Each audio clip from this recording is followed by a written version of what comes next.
श्री सुखदेव जी महाराज ने भाव से कथा को श्रवण किया और जैसे ही महाराज 7 दिन की कथा पूर्ण हुई, जब जयकार ने लगाई तो यहाँ माता पार्वती की नींद खुली।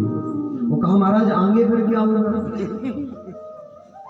तो बाबा ने कहा आगे आगे क्या हुआ? कथा पूर्ण हो गई। माता पार्वती कहने लगी हमें तो नींद आ गई थी, ये कथा पूर्ण हो गई है? हाँ हमारी कथा पूर्ण हो चुकी है। कहा महाराज? बोले बाबा जी ने सोचा कि जब आपकी नींद लग गई थी तो ये ओम ओम का उच्चारण कौन कर रहा था? किसने इस कथा को सुन लिया? जैसे चारों साइड महाराज नजर घुमा करके देखा तो पीछे एक सुख पड़ा हुआ है और बेचारा छोटा सा जीव ओम ओम ओम ओम ओम का उच्चारण कर रहा है।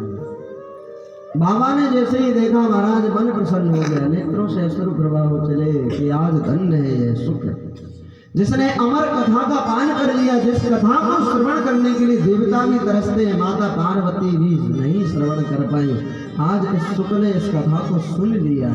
धन्य है जी, धन्य है जी महाराज। लेकिन इसने पीछे बैठ करके श्रवण किया, इसने अपराध किया है, क्योंकि नियम होते हैं कथा के कुछ।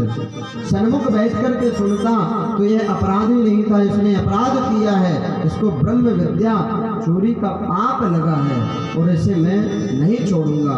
भूत भावन भोलेनाथ ने जैसे ही त्रिशूल छोड़ा महाराज, वह सुख उड़ते उड़ते उड़ते उड़ते महाराज सीधे कहां पर? प्रयास कुटिया में, वेद व्यास जी महाराज की कुटिया में पहुंचा। वहां पर उनकी जो पत्नी थी विकटा देवी, वो घर में क्या कर रही थी? झाड़ू लगा रही थी, कुटिया में झाड़ू लगा रही थी। और जैसे महाराज उबासी ली वो वह सुख आकर के सीधे विकटा देवी के गर्भ में प्रवेश कर गए। भूत भावन महादेव आए, वेद व्यास जी महाराज से पूछा कि यहाँ पर एक पक्षी आया, एक सुख आया उड़ता उड़ता। कहा कौन? कहा उसने अमर विद्या की चोरी की है, उसने अमर कथा सुनी है, मैं उसे नहीं छोड़ूंगा। वेद व्यास जी महाराज ने कहा प्रभु क्रोध को शांत करो। अरे जिसने अमर कथा सुन ली उसको कौन मार सकता है? कोई नहीं मार सकता महाराज उसको, आप जाओ। बाबा वहां से लौट गए। अब याद आया कि हाँ उसने जब अमर कथा पान कर लिया तो महाराज उसका कौन वध कर सकता, कौन मार सकता है। अब यहाँ से भोले बाबा जी महाराज चल दिए और वह सुख वह तोता मातृ गर्भ में कितने वर्ष तक रहा? 12 वर्ष तक अपनी माता के गर्भ में 12 वर्ष तक रहा। एक दिन विकटा देवी ने अपने पतिदेव वेद व्यास जी महाराज से कहा कि नाथ हमारे गर्भ से हमें ऐसे लगता है वेद मंत्रों का उच्चारण होता है। जिस गर्भ की बुराई शास्त्रों में की गई है उस गर्भ को भी श्री सुखदेव जी महाराज ने मंदिर बना लिया और नारायण को प्रकट होना पड़ा उस गर्भ में। भक्त और भगवान का मिलन हुआ महाराज उस गर्भ में, भक्त और भगवान का मिलन हुआ है। आज जैसे ही वेद व्यास जी महाराज जैसे सुखदेव जी से कहा पुत्र तुम्हारी माँ को बड़ा कष्ट हो रहा है, तुम गर्भ से बाहर निकलो।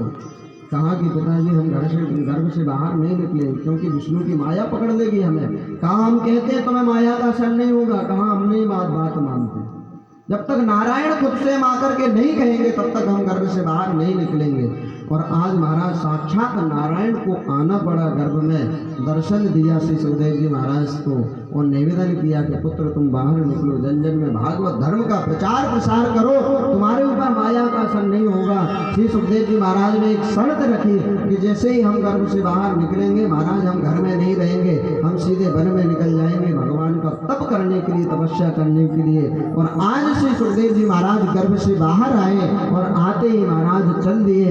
पिता ने देखा कि पुत्र जंगल की ओर चल दिया है। आज वेद व्यास जी महाराज श्री सुखदेव जी महाराज को रोकने के लिए आवाज लगा रहे हैं। यम प्रव्यजन्त मनुपेतमपेत कृत्यम द्वैपायनो विरह कातरया जुआवा। अरे पुत्र फिर रुक रुक, अरे कहाँ जाता है? आवाज लगाई महाराज, लेकिन श्री सुखदेव जी महाराज रुकने वाले नहीं है। श्री सुखदेव जी महाराज का जब जन्म हुआ था तो महाराज शरीर पर कोई भी वस्त्र नहीं था, एकदम दिगंबर स्वरूप था, कुछ भी नहीं है शरीर पर। महाराज चल दिए हैं, चलते चलते वेद व्यास जी महाराज पीछे पीछे जाते जाते महाराज जंगल तक पहुंच गए। अरे पुत्र ठहर जाओ, रुक जाओ, 2 मिनट रुक जाओ, एक पल रुक जाओ, 1 सेकंड रुक जाओ महाराज। लेकिन श्री सुखदेव जी महाराज कौन रोक सकता है। वृक्षों से आवाज आई, वृक्षों ने आवाज लगाई, कहा महाराज किसको तुम अपना पुत्र कह रहे हो? ये ना जाने कितने बार तुम्हारा पिता बन चुका है, कितने बार तुम इसके पुत्र बन चुके हो, और तुम में वह सामर्थ्य नहीं है जो तुम इसको रोक सको। तुम में सामर्थ्य नहीं है, तुम नहीं रोक सकते हो इसको। तुम लौट जाओ, जा करके आज चले जाओ। आज जैसे वेद व्यास जी महाराज लौट करके आए, श्री सुखदेव जी महाराज समाधि लगा करके बैठ गए। वेद व्यास जी महाराज का मन खिन्न हो गया, एक पुत्र वो ही चला गया भगवान का भजन करने के लिए।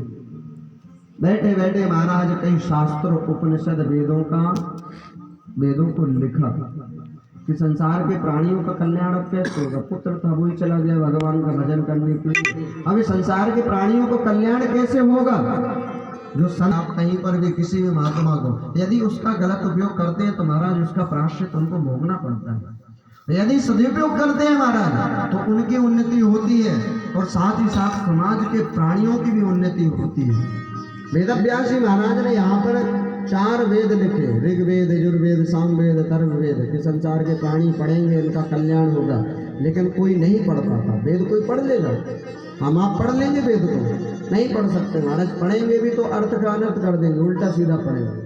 तो महाराज 6 शास्त्रों की रचना की, यहाँ तक कि 17 पुराणों की भी रचना की, और फिर भी मन प्रसन्न नहीं। जैसे कवि होता है ना, जैसे भजन लिखने वाले व्यक्ति जो होते हैं भजन को लिखते हैं, और जब तक वो खुद उस भजन से प्रसन्न नहीं होते, खुशी नहीं होते हैं, जब तक वो भजन सुनाने में आनंद ही नहीं आता है। और सुनाएंगे भी तो वो अलग समझ जाएंगे कि सामने वाले को समझ में नहीं आ रहा, पल्ले नहीं पड़ रहा। क्योंकि जब खुद के ही नहीं पड़ा तो हमारा दूसरे के क्या पल्ले पड़ेंगे। 17 पुराणों की रचना कर दे महाराज, जब खुद में ही मन स्थिर नहीं है, समझ में नहीं आ रहा है, तो यहाँ पर नारद जी महाराज आए। कहाँ इतने उदास क्यों हो? कहाँ महाराज इतने शास्त्रों की रचना की, वेदों की रचना की, फिर भी मन प्रसन्न नहीं है। कहा कि अब आप 18वें पुराण की रचना करो। कहा ये कैसे? कहा जो ब्रह्मा ने नारायण भगवान ने ब्रह्मा को दिए, ब्रह्मा ने हमको दिए। कोई 4 श्लोक, 4 श्लोक। भागवत कथा में कितने श्लोक है? 18,000। 4 श्लोकों से 18,000 श्लोकों का निरूपण करो महाराज। और जब ये कथा संसार के प्राणी सुनेंगे तो उनका कल्याण अवश्य होगा। कहा महाराज अब सामर्थ्य नहीं है, अब बुढ़ापा आ गया है, ना तो अब हम लिख सकते ना कुछ कर सकते, अब हमारे अंदर कोई सामर्थ्य नहीं है। तो नारद जी ने कहा कि संत का सहारा ले। कहा महाराज संत का सहारा? यहाँ पर ऋषियों ने प्रश्न किया कि ये कैसे कहा कि संत का सहारा ले? क्या भगवान का सहारा कम था? यहाँ पर प्रश्न किया कि भगवंत कृपा बड़ी है कि संत कृपा बड़ी है? तो यहाँ पर बताया कि महाराज एक खुद भगवान बन जाए तो महाराज उद्धार नहीं हो सकता है। आज यहाँ पर संत कृपा बड़ी बताई। कहा संत कृपा कैसे बड़ी हो सकती? तो नारद जी महाराज ने अपने पूर्व जन्म का वृत्तांत श्रवण कराया। इस कथा को हम सभी भाव से कल श्रवण करेंगे, नारद जी के पूर्व जन्म की वृत्तांत की है। और आज कथा का कौन सा दिन है? द्वितीय दिवस, दूसरा दिन। भाव से हम सभी कथा भी श्रवण कर रहे हैं, खेत और जितने भी अन्य कार्य हैं उनको भी कर रहे हैं। वैसे सभी को पता है क्योंकि उस भव्य कथा में ही संकल्प लिया गया था।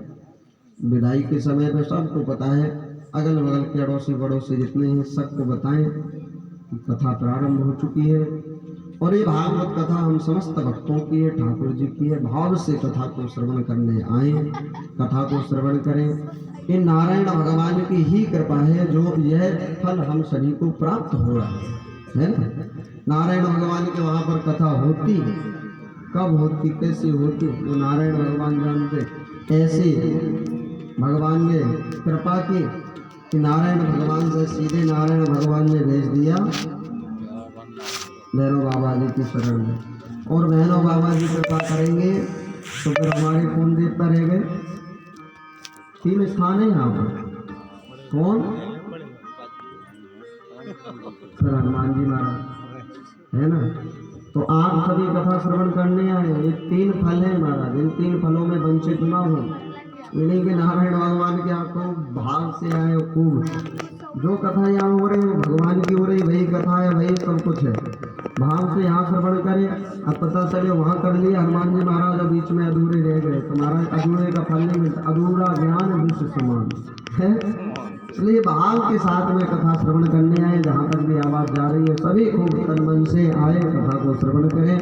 आइए केवल एक भजन को श्रवण करते हुए सीधे आरती की ओर चलेंगे। सभी आरती प्रसाद लेकर के चलेंगे, क्योंकि आदि माताएं तो बढ़िया नींद के झोंका ले रही है। श्रोता से श्रोता की नजर में पहुँच रही है। और भगवान की एक विशेष कृपा है माताओं के पास में, है ना, तो वो सब काम कर देते हैं। अब भैया लोग अगर नींद धोखा लेंगे तो हम टोक देंगे। अब माताएं तुम्हारा घूंघट डाल लेती है, पता ही नहीं चलता कथा सुन रही है कि पड़ोसी से बात कर रही है कि नींद के धोखा ले रही है। तो ये बात भी ध्यान में रखते हुए भाव से सभी आरती के लिए खड़े हो जाए। सभी अपने अपने स्थान पर खड़े होकर के श्री बांके बिहारी अरे बांके बिहारी लाल की सब आरती की बांके बिहारी लाल की सब आरती की बांके बिहारी लाल की सब आरती मोर मुकुट मेरे मोर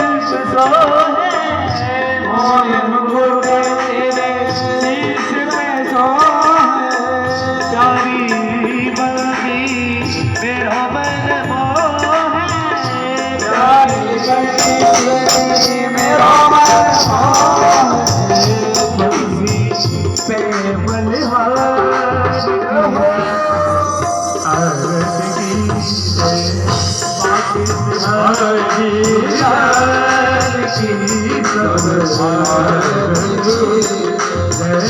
चरणों से निकली है गंगा प्यारी, चरणों से निकली है गंगा प्यारी। जितने तारी दुनिया तारी, जितने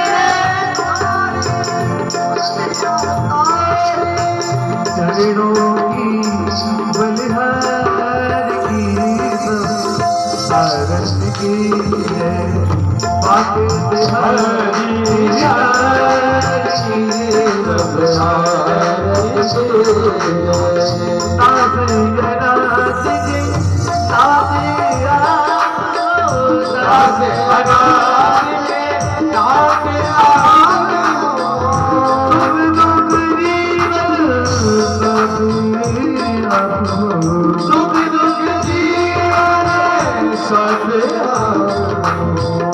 युगल छवि बन हो आरती की ओ बांके बिहारी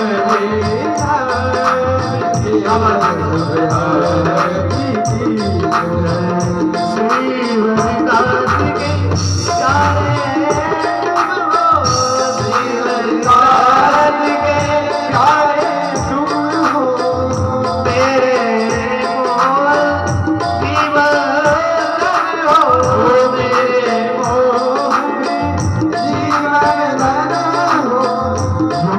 सभी बलिहार की आरती की ओ बांके बिहारी लाल की सब आरती की बाबे दुलारी रंगों में भाग दुलारी ललिता बिदा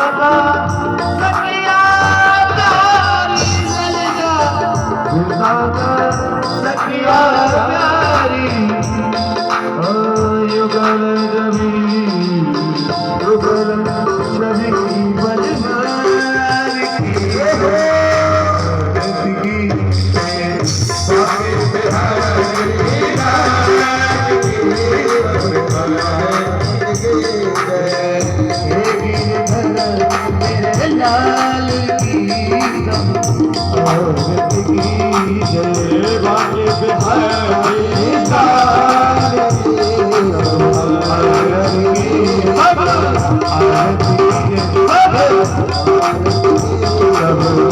आरती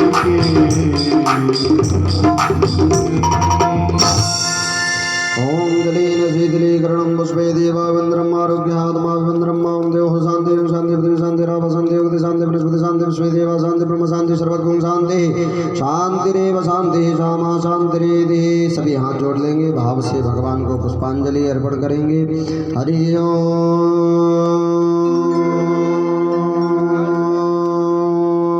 नानः सुगन्धि पुष्पाणि यथा कालोद्भवानि च पुष्पाञ्जलिर्मया दत्त्वा गृहाणः परमेश्वरः। अथ मन्त्रपुष्पाञ्जलिं समर्पयामि, भावपुष्पाञ्जलिं समर्पयामि। सभी जोरदार जयकारा लगाएंगे।